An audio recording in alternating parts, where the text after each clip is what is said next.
sustainable energy. Check out this review on our whole package supplement from Heart & Soil Supplements from Nicholas C.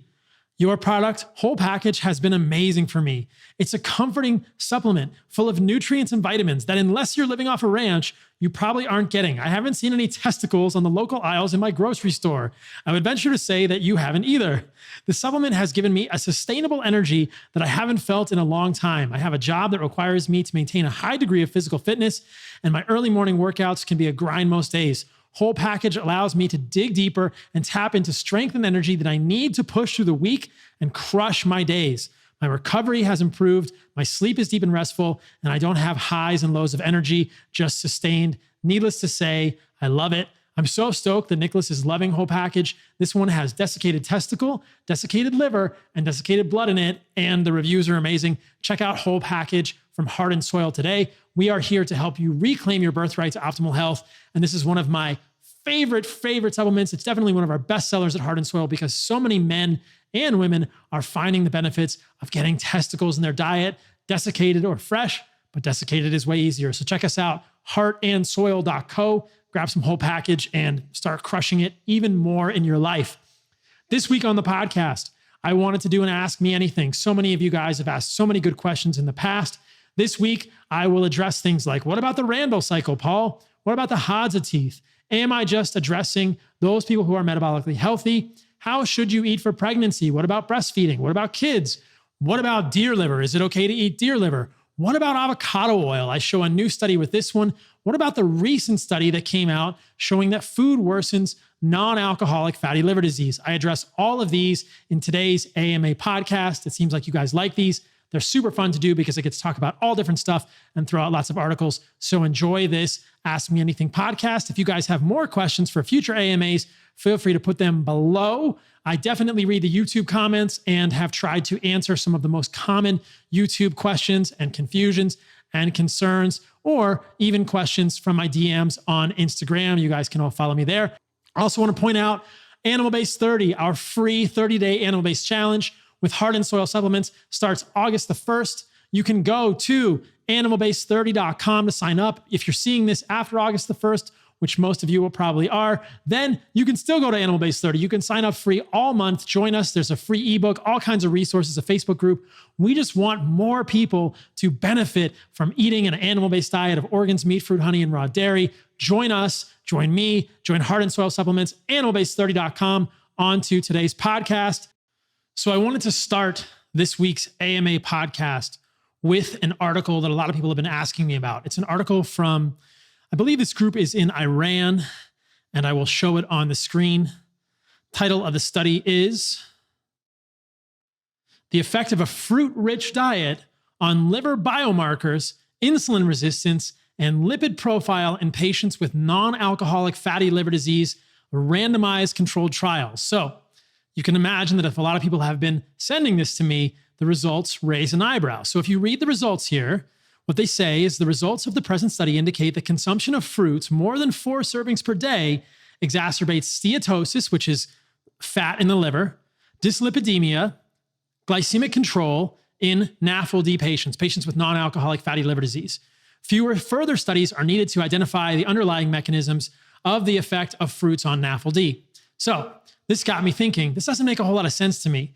I've seen other studies that show that fruit doesn't worsen insulin resistance, and non-alcoholic fatty liver disease is a disease of insulin resistance at its core. That is really, that is essentially a circular definition of NAFLD. NAFLD is a manifestation of insulin resistance. So why would there be some studies that show that fruit doesn't worsen insulin resistance? Those I've shown in the past, Rick Johnson studies, where you can give people fruit as they are losing weight and it doesn't abrogate. You don't lose the benefits of a processed fructose-restricted diet. So why does this study show that fruit worsens NAFLD? Well, I got my answer a little later on when I read the study a little more carefully. Let's just start with this piece of the study. So what they said is the participants randomly assigned to the group consumption of at least 4 servings of fruits daily, or a control group with fruit consumption at less than 2 servings a day. So we have 4 and less than 2, okay? And they looked at all these markers of steatosis, liver inflammation, NAFLD severity, insulin resistance. So if you read the paper and you look at the methods, what you will find is that their definition of fruit is a little bit shady. So you can see here, the category of fruits was based on colored fruits, dried fruits, that's a little sketchy, and other fruits. Well, what exactly are other fruits? The investigators don't say, but I have some real qualms with this. The first qualm is that we know that many dried fruits are going to contain sugar. You've only to go to your grocery store to find dried cranberries, dried blueberries. Many dried fruits contain sugar, processed sugar, which we know worsens NAFLD, non-alcoholic fatty liver disease, not surprisingly. And then what are other fruits? What exactly are other fruits? Is this peaches in a can that have added sugar? Is this a fruit roll-up which has added sugar?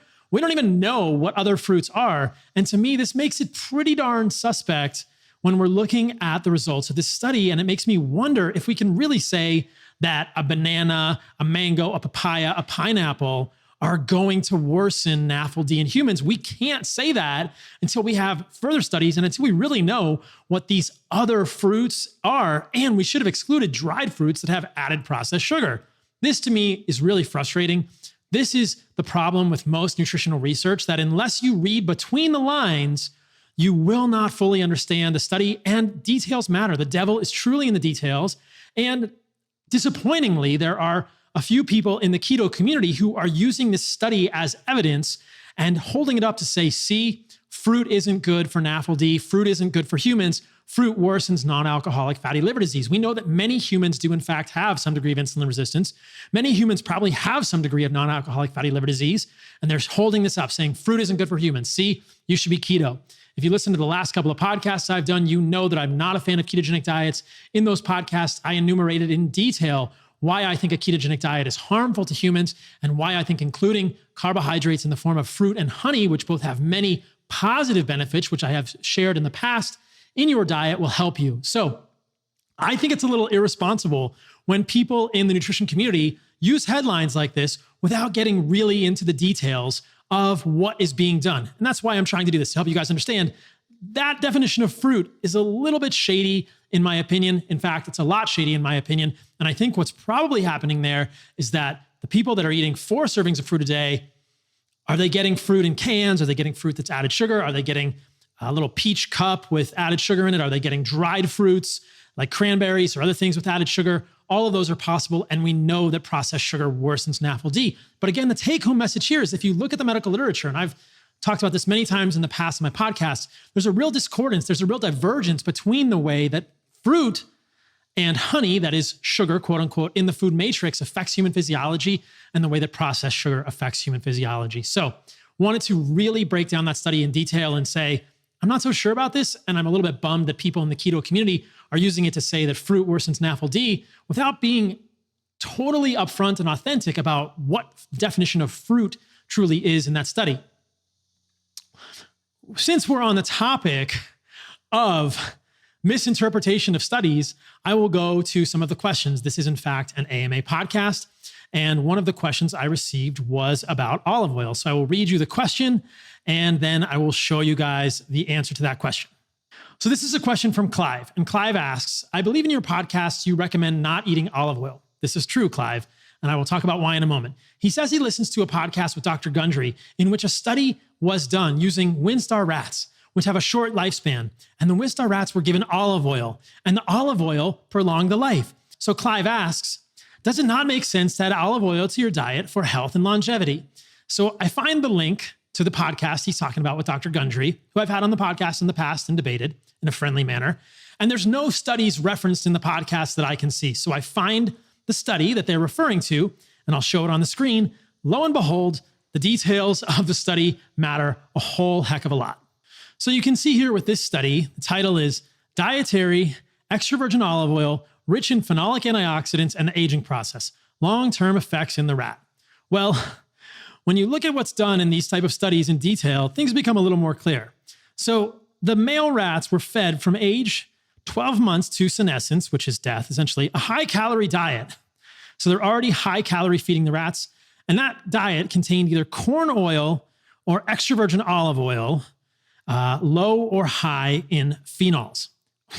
Well, we basically have our answer right there. If you're comparing olive oil to standard chow in a rat, which contains a seed oil like corn oil, of course, an olive oil, which has less linoleic acid, which we know is absolute poison for rats, and I believe poison for humans, is going to look better than a corn oil in rats. Corn oil makes rats fat. It makes them diabetic. It gives them non-alcoholic fatty liver disease. It gives them all sorts of problems. And if you give them olive oil instead of that, yes, that's going to look much better than corn oil. That doesn't mean in any way, shape, or form that we should include olive oil in our diet. I've talked about olive oil so many times, and my problems with olive oil are the following. Most olive oil is adulterated. It's got vegetable oils, it's got seed oils in it, which put more linoleic acid in there, and the peroxide values for routinely measured olive oils are pretty abysmal when you look at it. And I will show you guys some peroxide values for avocado oil as well, because this is a very interesting thing. So why am I not a fan of olive oil? Is it because I'm extremely dogmatic? No, it's because when you make olive oil out of olives, it is very difficult to preserve that oil without having it be oxidized. And olive oil is such a big industry that a lot of it is adulterated. Why would you not eat animal fat? Why would you not eat tallow, which is higher in stearic acid, much higher in stearic acid, and has things like odd chain fatty acids, 15 and 17 carbon fatty acids, pentadecanoic and heptadecanoic acid, which we know are helpful for humans. By not eating animal fats, butter, or tallow, you are missing out on valuable nutrients. I've done a lot of content on stearic acid in the past and talked about why I think this molecule is so valuable for humans. I haven't even gone down the odd chain fatty acid rabbit hole, but these are valuable for humans too, and they occur primarily in animal fats. Well, Paul, I need to put something on my salad. And as my friend Andrew Huberman jokingly said to me, tallow doesn't do well on a salad. To which my response is, why are you eating a salad? Why are you doing that? Okay, I get it, but also I don't get it because I don't see a point in eating leaves or stems or roots or seeds of plants. So I'm not a fan of olive oil. If you're not eating salad, definitely don't eat olive oil. Look at this study and I'll show you the peroxide values for the olive oil. So as you can see here, this is a number of different olive oils. The title of the study is The Quality of Argentinian Virgin Olive Oil. And the definition to be extra virgin is less than 20 milliequivalents per kilogram. But these are some pretty hefty peroxide values. You really don't want a peroxide value that's this high, in my opinion. I've seen fish oil peroxide values that are between 5 to 10. I wouldn't want to put something with that high of a peroxide value in my body. Here's 12.1, 14.8. One of the olive oils was 20.1 milliequivalents of oxygen per kilogram. That's a pretty high peroxide value. 12.5, 16.1, 15.5. Many of these olive oils don't even meet the definition of extra virgin, and many of them have other quality metrics in which they fail. Here they say, using EC regulation from November 6, 2003 as a reference, only 3 of the 15 extra virgin olive oil samples analyzed from the 2006 season and 2 of the 10 samples analyzed actually can be considered to have acceptable quality. Again, this is the study on olive oil here, purity, quality, and stability of Argentinian virgin olive oils. Only 20% were considered to have acceptable quality. Many of them appeared to be, at least in some way, adulterated, meaning other lower quality oils are added to them. And their peroxide values, though at the cusp of what should be considered appropriate, are higher than I want to put in my body. A lot of olive oil is badly oxidized. I will also mention that through a friend, I heard about a prominent olive oil advocate who got in a little bit of trouble recently when his olive oil had to be recalled from the stores because the peroxide value was too high in those olive oils. You don't want to be eating rancid, oxidized oil. It's going to create extra oxidative stress in your body. You want an oil that's more stable. Animal fats are that way. Butter, tallow, nothing is perfect in this case, but those oils are going to be much lower in those peroxide values. I'm not a fan of olive oil. Also, furthermore, olive oil is high in linoleic acid. If you look at the amounts of linoleic acid in olive oils, you're going to find between 10, 15, some even 20% linoleic acid in the olive oil. You are pumping yourself full of a fat that I believe accumulates in human bodies and causes problems for humans. I've done many podcasts on my concerns with seed oils, which are the primary source of linoleic acid for humans. But Olive oil is just going to increase the amount of linoleic acid in your diet. And I believe that if humans really want to thrive and we really want to be lean, getting the lowest amount of linoleic acid is the way to live. This is why I'm also not a fan of bacon. I know you guys hate this. You hate me for this, but listen, those pigs are fed corn and soy. That fat is enriched in linoleic acid because of the evolutionarily inappropriate feed in those pigs. I've talked about this in the past. This happens with chickens as well, which is why I'm not a fan of chicken fat or pork fat. Somebody commented on one of my videos, well, if you don't like the fat, you can just cut it off. Well, most of bacon is actually the fat. So if you cut the fat off bacon, you're left with basically no pork. There's nothing about bacon left if you cut the fat off bacon. I thought that was kind of a hilarious comment. So I believe that if you really want to lose weight and you really want to thrive, you want to minimize the amount of linoleic acid in your diet. You don't want extra linoleic acid coming from olive oil. You definitely don't want it coming from avocado oil, as I'll show you in a moment, and you don't want it coming from things like bacon and chicken fat. I'm giving you guys what I think is the ideal. You figure out what works for you. And as always, if you are thriving, why change anything in your diet? I'm offering these ideas as a piece of information that will hopefully help those who are struggling and not finding answers otherwise. That's why I do this work. So I've got another question from Betsy who says, what about avocado oil, Paul? I like avocado oil. It's in my salad dressings and it's in a lot of foods. Is avocado oil okay? My answer to this is also no. I think avocado oil is bullshit, and I will show you why. This study is really striking. You do not want to miss this one. I will say that I am a fan of avocados.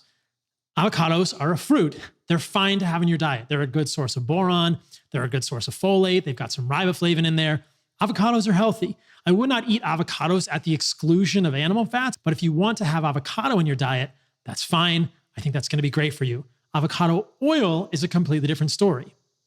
So as you can see here, this is the first report on the quality and purity evaluations of avocado oil sold in the US. Now, even just the abstract is a little sketchy. Our results showed that the majority of commercial samples were oxidized before reaching the expiration date listed on the bottle. I will show you the peroxide values of this avocado oil, and you can compare them to what I just talked about with the olive oil. In addition, adulteration with soybean oil at levels near 100% was confirmed in 2 extra virgin and 1 refined sample of avocado oil. These findings demonstrate there is an urgent need to develop standards for avocado oil, not only to ensure the consumers receive high quality and authentic products, but to establish a level playing field for the continuing path of global avocado oil industry.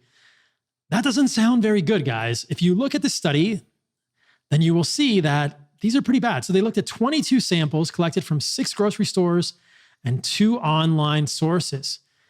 You can see the actual sourcing of the avocado oils here, and you can see the peroxide values in this chart here, again expressed in milliequivalents of O2 per kilogram.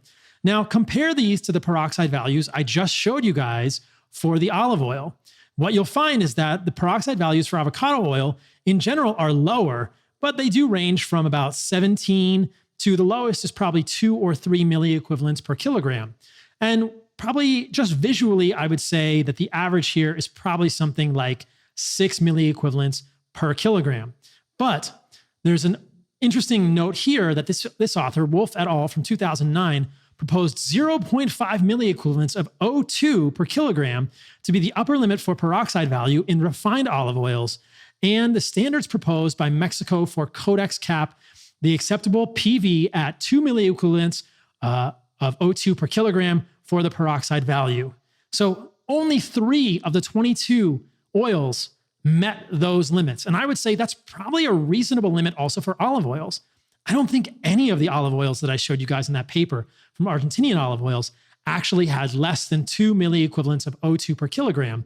And with these avocado oils, the authors do note the majority are oxidized even before they get to the consumer. This is the problem with these oils.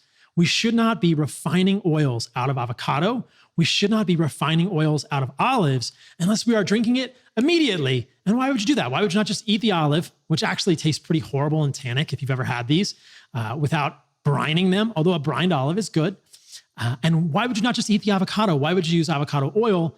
Oh, I want it on my salad. We've talked about that previously. So If you read this paper in more detail, you'll find that the majority of the samples of avocado oil are also tainted with soybean oil. So at this point, we have high peroxide values for both of these oils that really don't meet international standards and suggest a significant degree of rancidity of these oils before you eat them, along with adulteration of soybean oil and other vegetable oils for the avocado oil, which is rampant and even present in the olive oils. So there have been some people on social media who have responded to my videos and said, you would know if an oil is rancid.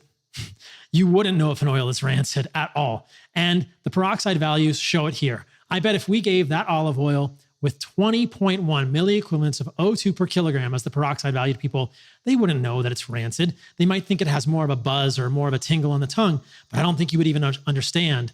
But I don't think you would even appreciate that it's a rancid oil. So no, you can't tell with the oil. You can't tell the oil is rancid. And as a rule, I believe we should not be pressing oils out of foods and putting them into plastic or glass containers. This means that all the liquid oils are not the optimal food for humans. Again, I will return to what I've said earlier. If you're thriving, do what you want to do. I offer this information as a beacon of hope, as a paradigm shift, as a pattern interrupt for those who are suffering, that they might use it to question their paradigm, to be curious, and to attain better health. There are so many people who continue to suffer with health issues or weight loss or diabetes or prediabetes, and they think they're doing the right thing, but I think that we've got nutrition wrong or mostly wrong, and that's why I'm offering an alternative perspective. But don't trust me. Question even what I'm saying. Think for yourself, but understand this is a paradigm shifting, curious notion that I'm offering you. Take it in, think about it, and incorporate it into your own life if you choose to. I have found that my health, my body composition improved massively, and I've seen this in many people when they cut out these oils, olive and avocado. I know they're sacrosanct in our culture. I don't think they're good for humans for all of the reasons I've just talked about. So moving on with the AMA. I have Brian here asking me, what about time-restricted feeding? What about intermittent fasting? What about intermittent fasting, Paul? I've heard you talk about this some. Could you please give us your opinions on intermittent fasting? I think if you listen to the podcast I did with Thomas DeLauer from last week, you'll hear my opinions, my ideas on intermittent fasting. I think this is powerful medicine that is often overused to the detriment of most humans. I think that most humans don't need this extra stress in their life. If you are trying to lose weight, perhaps use intermittent fasting. But I would say that if you really want to be honest with yourself, you must be getting regular free testosterone and cortisols and doing the ratio and looking at your thyroid hormones. Because if your testosterone decreases, because if your testosterone declines, your free cortisol rises, or your thyroid hormones start to decline, then you are essentially going backwards.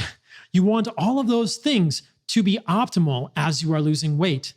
I don't think that calorie restriction, and I don't think that smaller and smaller feeding windows is the way that humans optimally lose weight from a hormonal perspective.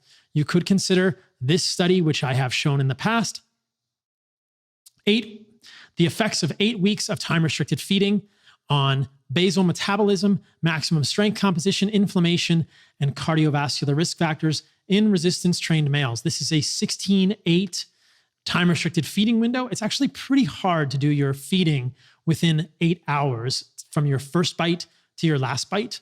Most days, I don't really think about this. I probably have a 12-hour eating window or an 11-hour eating window because, again, I'm not stressing this in my life. But what you see here in the results is that our results suggest that an intermittent fasting program in which all calories are consumed in an 8-hour window in conjunction with resistance training could improve some health-related biomarkers, decrease fat mass, and maintain muscle mass in resistance-trained males.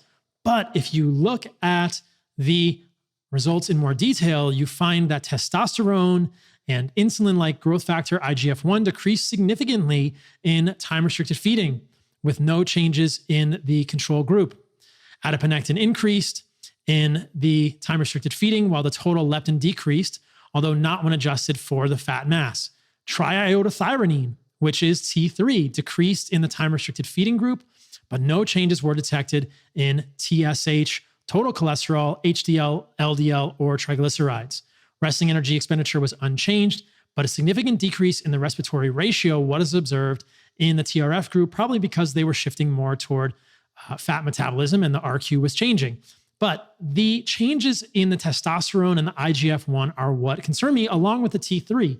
We see this a lot of times in ketogenic diets, and this happened to me. My TSH didn't really budge, but my T3 went down and my basal body temperature went down. I think this is the body entering a sort of euthyroid 6 state, a caloric deprivation, a sort of starvation survival state that I don't think is optimal for humans. And we see that in the testosterone decline.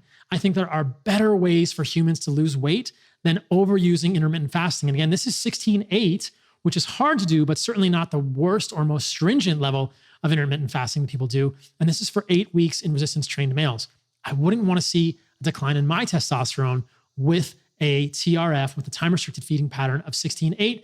I want to optimize the testosterone.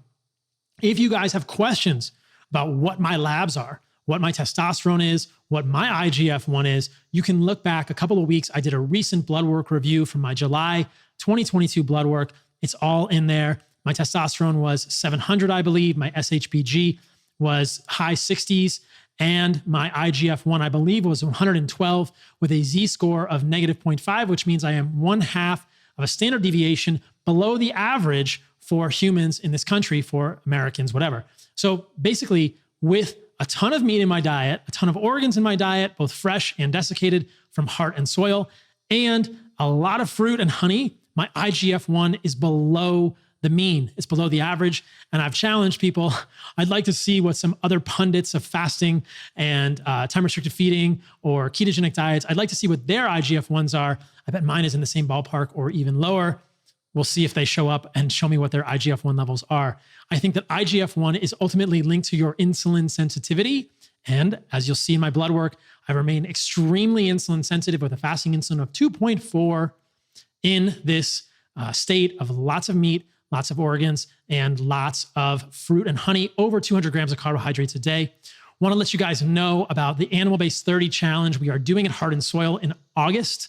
So August the 1st, we are doing a free Animal-Based Challenge. There are tons of resources and ebook. You can go to Animal-Based 30 to sign up.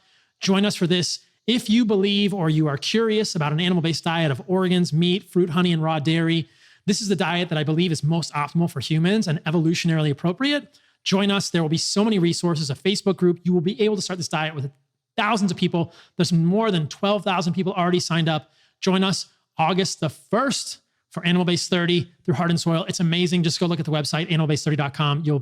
It's incredible. The team's doing an amazing job. We're just stoked to have everybody in there. So if you're interested in this type of diet, join us for that. Now, as a part of that, we may or may not do intermittent fasting, but don't overdo the intermittent fasting. Know what your testosterone, cortisol, and thyroid hormones are doing. So I think you can easily overuse fasting, and that is my answer to that question. So at this point, I want to address a comment I saw on a YouTube video. So recently I did a friendly debate with Thomas DeLauer. You can find this on my YouTube channel or my podcast. Many of you may have already listened to it. And in the comments, someone said, Paul is increasingly speaking to the metabolically healthy.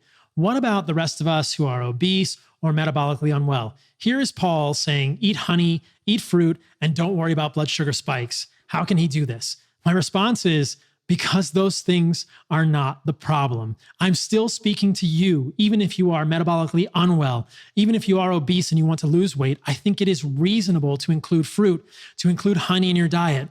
Definitely use a continuous glucose monitor from something like NutriSense if you want to see your blood sugars. Get a fasting insulin. But those who are metabolically unwell and obese can still eat fruit and honey and lose weight and become metabolically healthy. You probably shouldn't eat as much fruit and honey as I eat. I'm out surfing every day for a few hours. I am a healthy individual. You can obviously adjust it. We're working on the new website for carnivoremd.com. It should be up in the next week, maybe even by the time this podcast comes out, it'll be up. But there is a calculator there that will show you macros, just baseline macros for what you might do to construct an animal-based diet. Again, you can join us for Animal-Based 30 at Heart and Soil if you need to fill in the gaps of how to create a diet that will be very healthy for you. But even those who are metabolically unwell can eat a few pieces of fruit, a few tablespoons of honey every day and be fine. And I don't believe that in those who are metabolically unwell, your blood sugar spikes are the main indicator of health. As I showed in the podcast with Thomas DeLauer, there is good evidence that GI, glycemic index, and glycemic load are not very good predictors, and therefore postprandial blood sugars, not a great predictor of cardiovascular health or disease long-term. Focusing myopically on your blood sugars will lead to suffering. Yes, you don't want your blood sugar to be going to 200 or 190, but a 140, even a 150 milligrams per deciliter, why would you worry about that, especially if the area under the curve is small? And the way to fix all of this is to become metabolically healthy, insulin sensitive. How do you do that? You lose weight. How do you lose weight? You create satiety. You don't limit calories. You eat nutrient-rich foods that will create satiety, and your body will do this on its own. But you must give your body the nutrients it needs to maintain proper thyroid and proper hormonal function if you don't want to put yourself in a calorie-restricted prison. So that's how you lose weight. You eat the most nutrient-rich foods on the planet. You don't starve yourself. That doesn't work long-term. People relapse. That is calorie prison, and that stuff pisses me off. So the answer here is that no, I'm not just speaking to those who are metabolically healthy. I'm mostly speaking to the majority of the population. Probably even a larger percentage of the population is metabolically unwell than we thought previously, probably over 90%. In fact, my friend just sent me a study showing that only 6 to 7% of US residents actually meet the definition of metabolic health.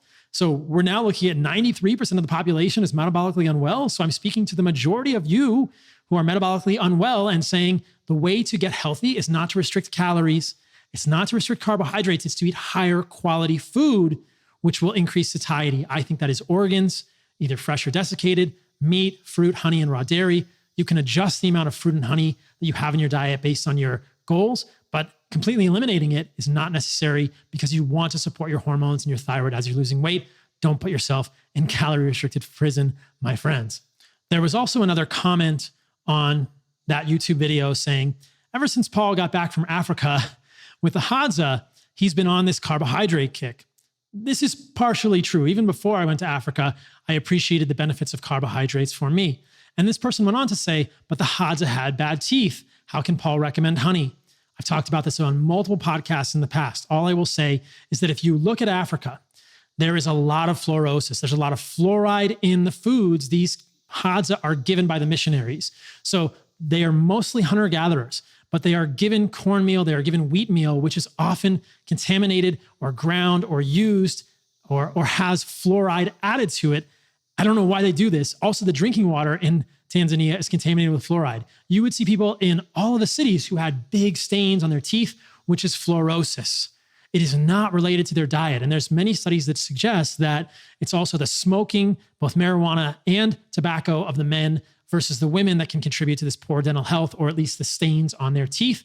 But if you look at the Hadza, you will see that some of them have amazingly white, perfect teeth, and some of them appear to have fluorosis and are smoking a lot more than the women when they're out in the bush. And I will say that, yes, the Hadza smoke quite a bit. So people saying that the Hadza's teeth are bad are not getting the whole story. They probably haven't been there. And if you look at the literature, it's very clear that the men do smoke much more than the women.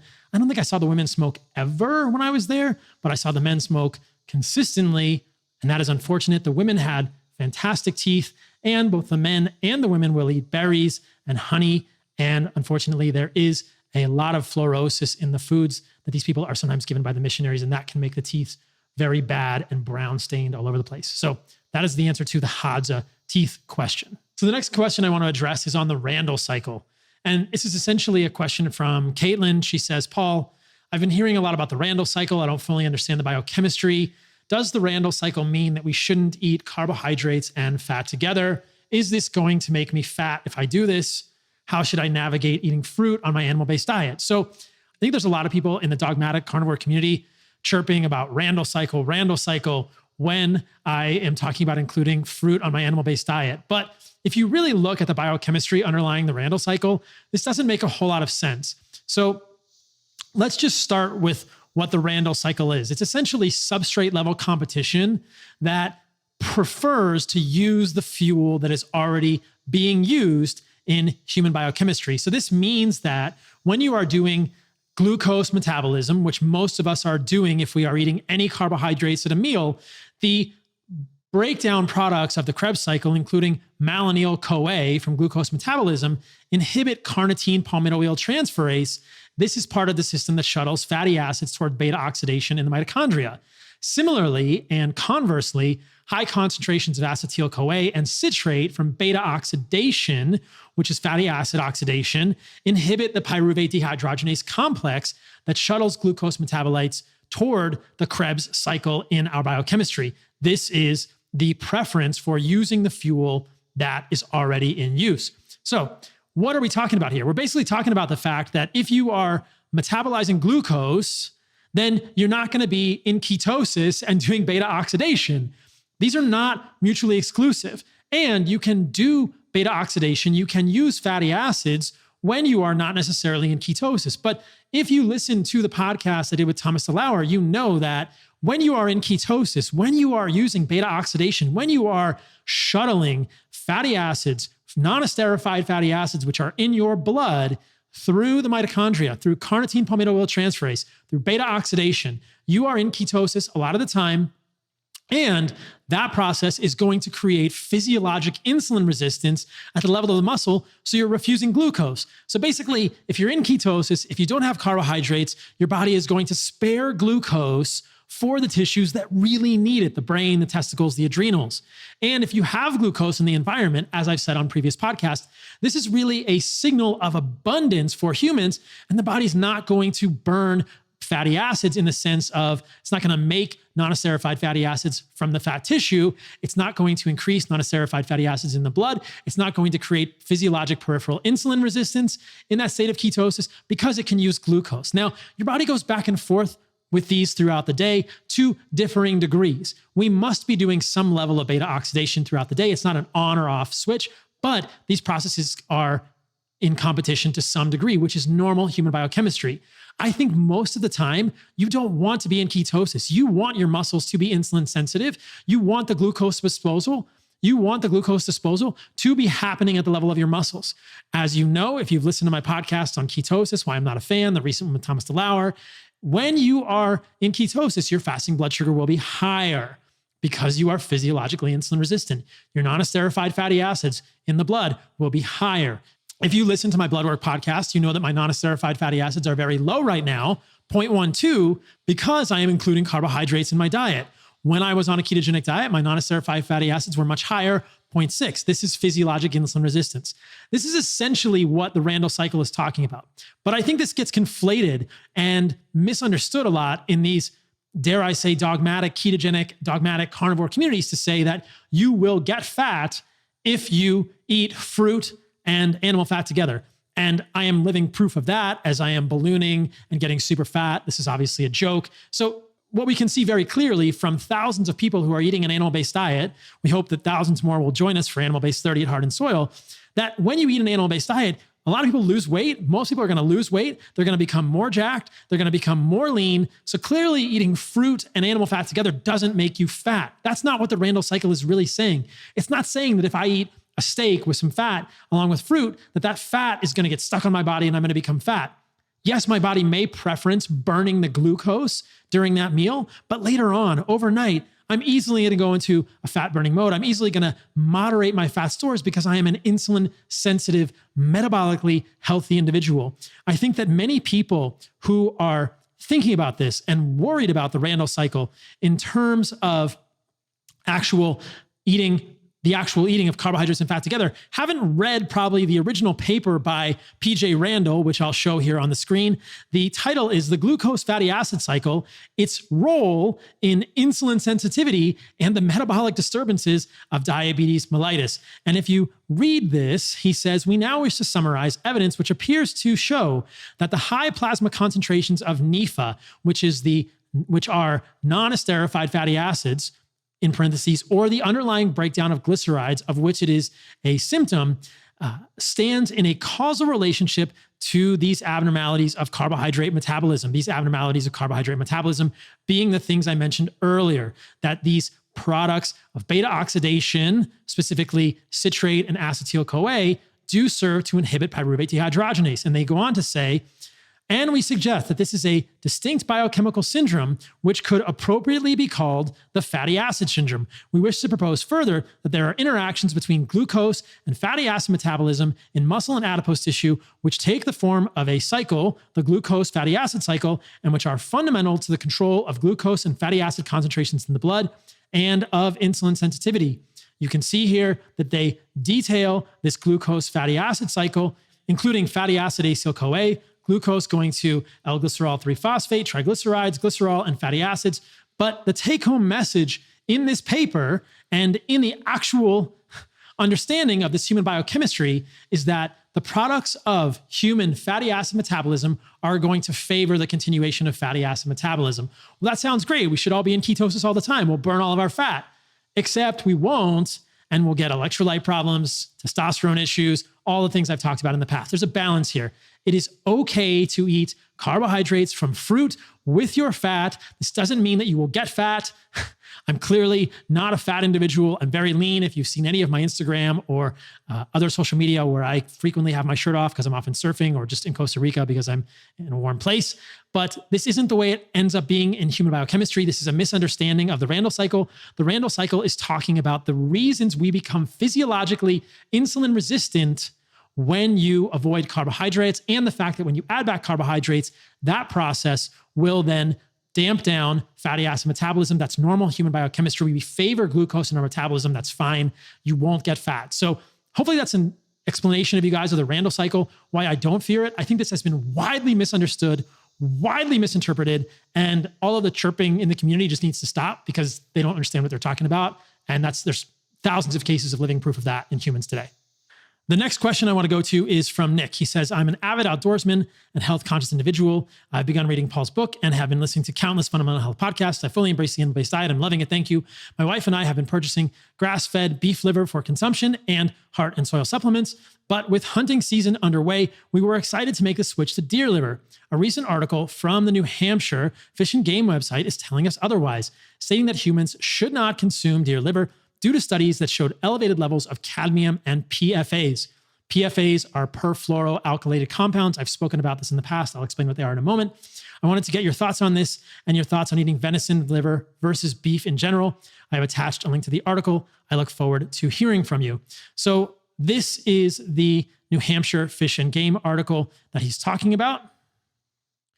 You can see here deer liver consumption warning. The New Hampshire Fish and Game recommends hunters do not consume deer liver. Several studies conducted by New Hampshire Fish and Game have revealed elevated levels of cadmium and per and polyfluoroalkyl substances. These are PFASs. Liver is a filtering organ, therefore has high potential to have high levels of contaminants. So this is quite interesting. And when you go down this rabbit hole, what you find is that, yes, the liver can accumulate heavy metals if animals are eating heavy metal contaminated foods or foodstuffs.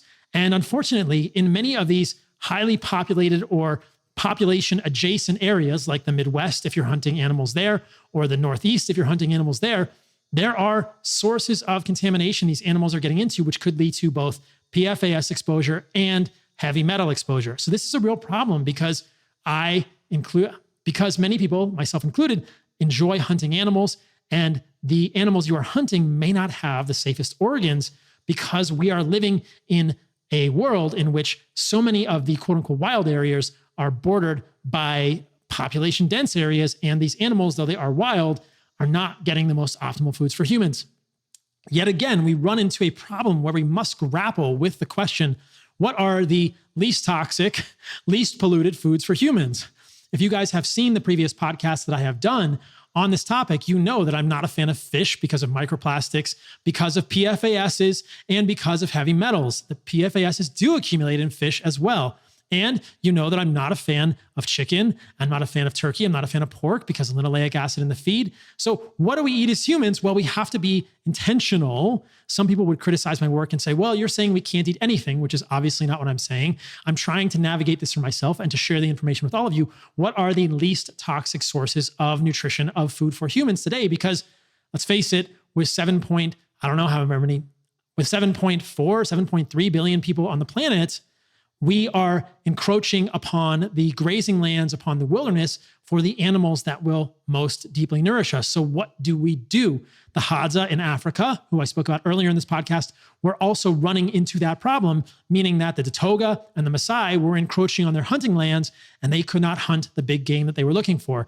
Now, the Maasai and the Datoga were not polluting their hunting lands as much as many of the hunting grounds or tracts of wilderness may be polluted by adjacent farms or adjacent manufacturing industry today. So this is just a call to us that we need to even go a step further with our food and understand the quality and where the food is coming from. This is one of the reasons that I'm a huge fan of sourcing from New Zealand. It's one of the reasons that I'm a fan of what we do at Heart and Soil. New Zealand is a very pristine area, and when you test the organs from New Zealand, they do not have the same contaminants. We've done COAs, certificates of analysis on all the Heart and Soil stuff, and it doesn't have any of these same issues with contamination of PFASs, so perfluoro, polyfluoroalkylated substances, or these heavy metals. But if you're in the States and you're hunting wild game, it's important to know where you are, right? You can get meat from New Zealand, you can get meat from the US, but where is your meat coming from in the US? What is bordering that farm? Ask the farm for certificates of analysis, ask the farm for the purity of the meat. Is the meat contaminated with problems? And when you're going to eat liver, know where it's coming from. Get it from a very good grass-fed, grass-finished source, either desiccated like we make at Heart and Soil or raw. If you want to get it from a farm, that's even better. But know the quality of the farm that you're getting it from and ask them to test it for purity. Ask them to test it for PFAS, because mainstream grain-finished cattle can be high in these contaminants. This is one of the reasons that I'm such a fan of grass-fed and grass-finished beef. If you look at studies of sheep or beef liver produced in the mainstream agricultural community, you will find that even these can be contaminated with PFASs. Again, this is why I'm a fan of the grass feeding and grass finishing of these animals, so you can better control the quality. You can see this study, consumption of sheep or beef liver can contribute considerably to the total intake of PFASs. Just back up for one moment and talk about PFASs. These are per and polyfluoroalkylated substances that have been linked to fertility problems, linked to hormonal disruption. They are in a lot of plastics. So if you read my book, you know that when something is fed grass from a good farm, it's not going to be fed pieces of plastic, scraps of cookies and candy, but that grain-finished cattle often has feed that is contaminated with those things. Paper stock, which could have lining of plastic on it. So the highest quality meat you can get is worth your investment. What those cows are fed will accumulate in their livers, and the livers are such a valuable part. You want the cleanest liver you can get. You don't want cows that are grain finished from lower quality farms. You don't want to eat the meat. You definitely don't want to eat the liver, because it's possible those cows are fed paper stock and other things that are lined with plastics, and that is how they are getting more of these PFASs. Even sometimes on lower quality farms, the water troughs of these cows are lined with plastics, and that can accumulate in them. It's all quite dizzying, but it speaks to the fact that the quality of the animal you're eating is important, which is why I think that these well-raised, grass-fed, grass-finished regenerative farms that I support with the podcast, that I talk about as sponsors, are the place to get your meat. You can talk to them. You can ask them, what are the standards? What have you tested the meat for? What are the levels of heavy metals? What are the levels of PFASs in the meat? That's how you get the best for you and your family. And like I said, that's why I'm a huge fan of where we source from in New Zealand for Heart and Soil, because those are better, because those cows are raised in better environments and better communities in that type of a system in New Zealand.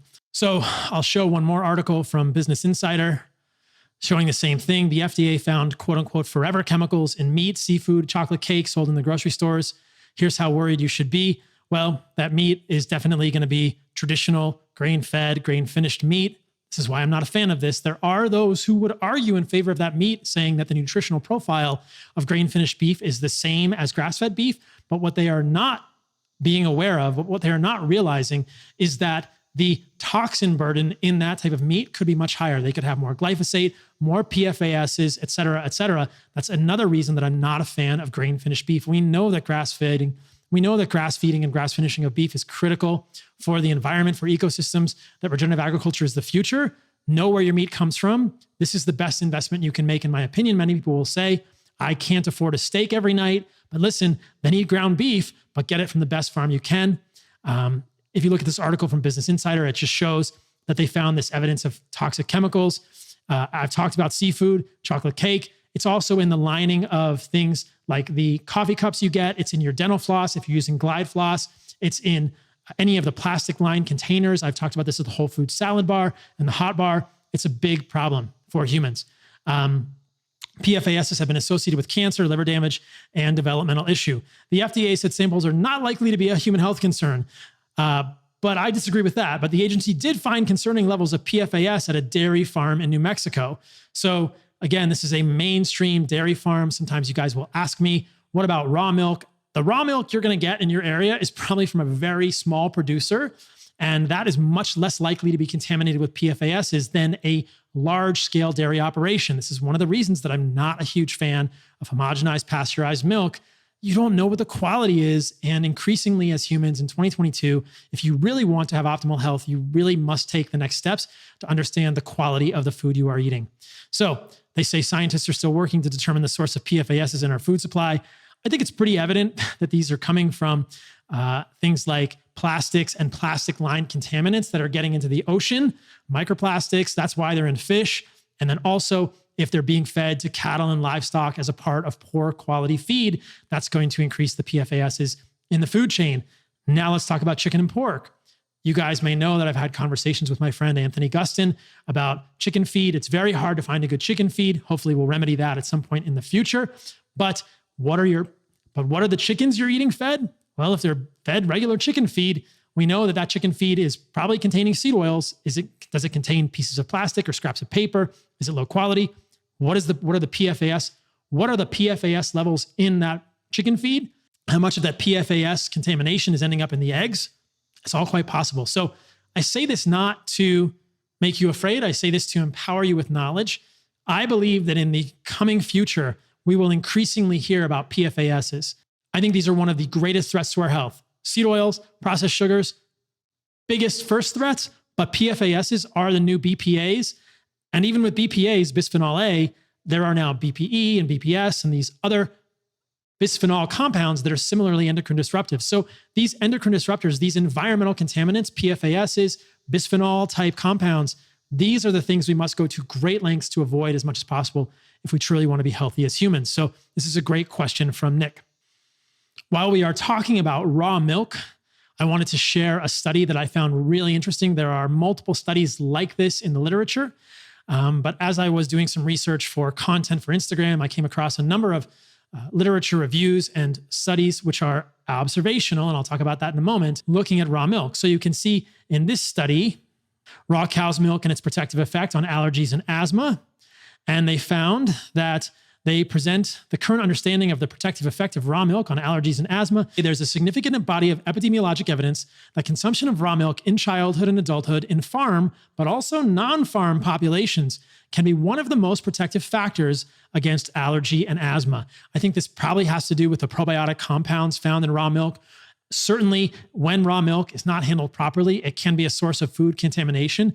But for me, if I can get it from a good source, the benefits outweigh the risks. If you can obtain raw milk, that's a decision you have to make for yourself. But there is really clear, good evidence that raw milk is beneficial and protective for hay fever, eczema, asthma, and other allergic conditions, probably because being exposed to those bacteria in the milk as a child and adult is beneficial for our immune system, for our gut microbiome, the delicate interplay of these things throughout our lives. So raw milk is great. Understand the protective sourcing. Some people, when I talk about this epidemiology with regard to raw milk, will point out that I am not a fan of epidemiology with regard to vegetables and say, look at this guy, he's a hypocrite. So I wanted to clarify that position. In this moment as well. When I look at epidemiology regarding vegetables, there are a couple of factors to take into play that I think make that epidemiology highly suspect and highly at risk of being confounded by what we call healthy user bias and unhealthy user bias. Specifically, if you look at the epidemiology regarding vegetables in human health or meat in human health, there are disparate results across US Western and Eastern populations. This makes me highly suspect that there's something else going on. I don't believe meat is good for Asians and bad for the US, and I don't believe that vegetables are necessarily good for humans based on epidemiology studies that could be confounded by what we call a healthy user bias. There is a real compelling narrative that must be disproved with interventional studies here. When we look at epidemiology, we must be aware of the possibility of healthy and unhealthy user bias. We must look at the people eating vegetables and ask, is there a consistent narrative over the last 70 years? I would argue there is, that says vegetables are healthy. So the people who eat more vegetables are also likely to be people who are doing more healthy behaviors.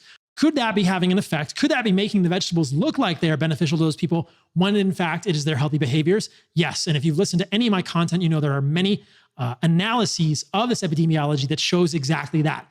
Specifically in the UK Shopper study, if you look at both vegetarians and omnivores, we find that when the healthy behaviors are accounted for, they both live the same amount of time, meaning that there was no protective effect of eating more vegetables or excluding meat from the diet when they looked at which groups were doing healthy behaviors. The omnivores who had healthy behaviors lived a long amount of time, and the vegetarians who had healthy behaviors lived longer than the average person in the UK as well. So the protective effect appears to be from healthy behaviors, not necessarily from the absence of eating meat or from the inclusion of more vegetables in the human diet. There are also many other studies I've talked about that are interventional studies looking at the inclusion of larger or significant amounts of fruit and vegetables in the diet versus lower amounts of fruit and vegetables or zero fruit and vegetables in the human diet. And there are many interventional studies which are much more revealing than these epidemiology studies, which suggest that those vegetables are not necessarily protective for humans. And the results of those studies many times suggest that that inclusion of fruit and vegetables didn't necessarily have a protective effect for those humans. I've shown those interventional studies many times in the past. So all of this data together makes me highly suspicious of the epidemiology regarding vegetables in human health. And I think it is highly likely that it is confounded by healthy user bias and unhealthy user bias. When I look at epidemiology like this, regarding raw milk and its protective effect on allergies and asthma, the first thing I think is, well, maybe it's being on the farm. Maybe more people on the farm are drinking raw milk, and this is a type of healthy user bias. But in the abstract, they say they have controlled for this, and that people who are not on farms also see a benefit associated with raw milk. So I can't come up with a more compelling hypothesis for why raw milk is protective for humans than the fact that it is actually protective for humans because of the probiotics in the milk. The difference here is that when we are looking at epidemiology, we must be careful to account for the possibility of healthy user bias and unhealthy user bias. And when I look at epidemiology, if I can't draw a compelling story or I can't figure out where the healthy user bias or unhealthy user bias could be confounding the study, it makes me much more suspicious. That it makes me much more confident that the association may be true. The association still needs to be tested with interventional studies. We can never draw causative inference from this observational research, but it gives me more faith in the association in that situation, and I may talk about it. So this is the difference between vegetable studies that are epidemiological and things like raw milk. If you guys have been following my content recently, you know that I've been talking about an epidemiology study that associated fish consumption with increased rates of melanoma. Let's use this one as another example here. Can I come up with a compelling narrative by which people who eat more fish may have an increased risk of melanoma? I really can't. Perhaps you can. You can put it in the comments. There's probably a healthy user bias there. The people that eat more fish probably believe that fish is healthy for them, and yet they're having an unhealthy complication, specifically increased rates of melanoma. So where might the healthy user bias or the unhealthy user bias be hiding in this epidemiology? I can't think of it, which makes me find this association quite compelling. And then we can say, and there are many plausible explanations for the reason that fish might increase the rates of melanoma, microplastics, PFAS, and things like heavy metals or PCBs, polychlorinated biphenyls, in the fish that can be worsening cancer rates, specifically melanoma. So this finding was really taken with a lot of disbelief and incredulity by the nutrition community. It was widely ignored because everyone knows that fish is so healthy because red meat is so bad for you. And I'm just laughing in the background thinking, you guys actually need to realize that this fish is not good for humans, and this is a good indication of this. But I wish that most of this epidemiology were then followed up with interventional studies That's what we really need. We need more interventional studies to test whether the inclusion of vegetables in the human diet is actually beneficial for humans or not. We need more interventional studies to test whether meat is beneficial or harmful for humans. I've shown in this podcast many times that of the existing interventional studies we have, red meat looks to be very healthy for humans. No surprise there. It's what we've been favoring for our entire existence as humans. And we need more interventional studies to look at raw milk and see if it does protect humans for allergies and asthma. The problem is that some of these studies must be done longitudinally, which takes a long time. We need to figure out how to address that in human health and nutritional research, because so many of these associations can be valuable, but we must be careful not to be fooled by healthy user bias and unhealthy user bias. All right, I'm gonna do one more question to wrap up this AMA for you guys this week. Steve asks, how would you construct a diet and heart and soil stack for a pregnant woman? I think I had heard you mention bone marrow and liver as one of the recommendations. Would skin, hair, and nails or any others be advisable for prenatal as well as during pregnancy? So I've done a podcast recently with Lindsay Mealis in which we talk about dietary recommendations for prenatal, conception, pregnancy, and postpartum. I believe that an animal-based diet focused on organs and meat and fruit and honey is ideal across the lifespan. I believe that an animal-based diet of organs and meat and fruit and honey is ideal across the human lifespan, and that whether you're feeding a child or you're feeding a woman who's looking to conceive or a woman who is pregnant, that these are an ideal set of foods for those people. Now, there's going to be some variation in terms of calories needed. Someone who is pregnant is going to be very careful not to eat too few calories, and so they might want to increase the carbohydrates, they might want to increase the fats, but I think that, as I've said in the past, for a pregnant woman, you want to think about 1 gram of protein per pound of body weight. That is a combination of organs and meat, and that is for goal body weight. Pregnant women should not be looking to lose weight, so that when they get pregnant, they're probably at their goal body weight. 1 gram of protein per pound of body weight. Remember that 1 pound of meat is 100 grams of protein. Start there, get organs, a little bit of liver every day, half an ounce a day. Totally great during pregnancy, contains so many critical nutrients that are essential for the pregnancy, folate, riboflavin, all of these things, choline for the developing brain in the fetus. A half an ounce of liver is not going to put anybody at risk of vitamin A toxicity. Get that liver from a good source, as I mentioned in this podcast. Don't just get regular calf's liver from Walmart. Get a grass-fed, grass-finished, regenerative farm liver. Even ask them for a COA, a certificate of analysis on that liver. Get fruit in your diet. I think that's the best source of carbohydrates for humans alongside raw honey. Get some raw dairy if you can from a good farm. And I think you've got a great diet for a pregnant woman. I think in terms of heart and soil supplements, if you can't or won't include liver or heart in your diet, start with something like beef organs, add skin, hair, and nails to that, and even consider adding lifeblood to that. Lifeblood has blood and liver and spleen. A lot of women do get a anemia of pregnancy, which is dilutional anemia, but getting enough heme iron in your diet during pregnancy, lifeblood is the best source of that. I actually love lifeblood as a pre-workout as well for me, but I think lifeblood, beef organs, skin, hair, nails would be a great place to start for a pregnancy stack from Heart and Soil for that pregnancy. And Steve goes on to ask a second question. How and when would you transition infants from breast milk to an animal-based diet? What food items would you introduce first? How much fruit or honey would be advisable? When would you introduce organ meat and or heart and soil supplements? So I'm going to leave the transition of breast milk to an animal-based diet up to every parent listening to this. But I think that at 6 months, you can begin supplementing breast milk with food. And I think the first foods for infants should be cooked organs, cooked meat, desiccated organs from Heart and Soil, and a little bit of fruit. At 6 months, you cannot give a child raw honey. You must wait at least 1 year because of possible clostridial spores in that honey. And an infant's digestive system is not equipped to deal with those clostridial spores in a raw honey at 6 months to a year of age, but any age beyond that should be fine. Adults have no problems with this in raw honey, but you cannot give raw honey to an infant. So at 6 months, I think it's fine to start introducing food along with the breast milk. I would recommend breastfeeding for as long as you can. That's going to be a decision for mom. Mom's nutrition is critically important. Mom needs to make sure she's getting enough calories and enough nutrients during this period as well. What food items would you introduce first? I answered that one. Meat, cooked organs, Heart and Soil supplements would be great. Maybe some fruit. That's a great first thing to introduce for babies. How much fruit or honey would be advisable? Yes, that is probably likely age and weight dependent. I think for kids, see how much meat they'll eat. I would offer the fruit second because they often will just want to eat the sweet fruit and then they will not eat enough meat. If you give them the meat first, they'll fill up on meat, give them as much meat as they want, maybe add a little butter to it, a little salt, They'll eat tons of it. I've seen this with my niece and nephew, then offer some fruit along with that.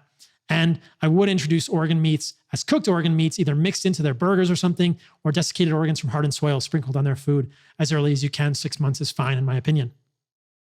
So that leads me to one other question that I will address before I wrap up this podcast. A lot of people ask, how much fruit is too much for humans? I think you will know how much fruit you should be eating with some intuition. As I said, the new Carnivore MD website will be up very soon. There is a calculator there that will give you some broad inclination of macros. That is, we're going to help you break it down, protein, fat, and carbohydrates based on your activity level and your desired body composition. But for me, for instance, I'm eating 200 plus grams of carbohydrates a day. I eat a whole pineapple. I eat at least a mango. I'm eating at least a whole papaya a day. I'm having multiple tablespoons of honey. And this is in addition to carbohydrates that I'm certainly getting from raw milk and raw cream. When you add it all up, I think I'm safely above 200 grams of carbohydrates every single day, but I'm also a very active human. The amount of fruit that is too much for you is when you're not hungry enough to eat the other things that are nutrient dense in your diet. I think most people can eat as much fruit as they want, provided that they are getting the meat and the organs and the other critical sources of nutrients in their diet. I don't think you need to fear the fruit. If you're very active, eat more fruit. If you're very active, include more honey in your diet as well. That's fine, but scale it based on your activity. I think your body will tell you. Intuitively, I suspect this will work out for many of you listening, that if you are more active, you may crave more carbohydrates, and I think that's fine. If you are less active, I bet if you listen to your cravings, you will find that you need less carbohydrates in your diet, and you can adjust that accordingly. But I really think that a lot of people out there are fearing fruit, and they don't want to eat too much fruit, and I think that very few people listening to this are eating too much fruit unless you're a fruitarian, in which case, send me your address, and I'll send you a freaking tomahawk steak, because Tomahawk Tuesday is every freaking week.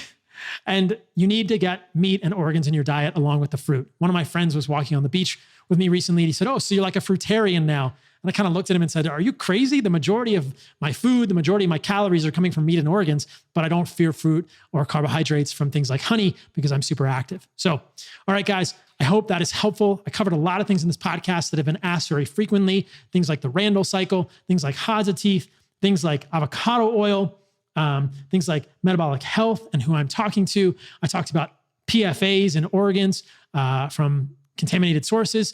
I talked about PFAs in plastics. If you are listening to this podcast while you were in the car and you have a cup of Starbucks next to you, that paper cup is lined with PFASs.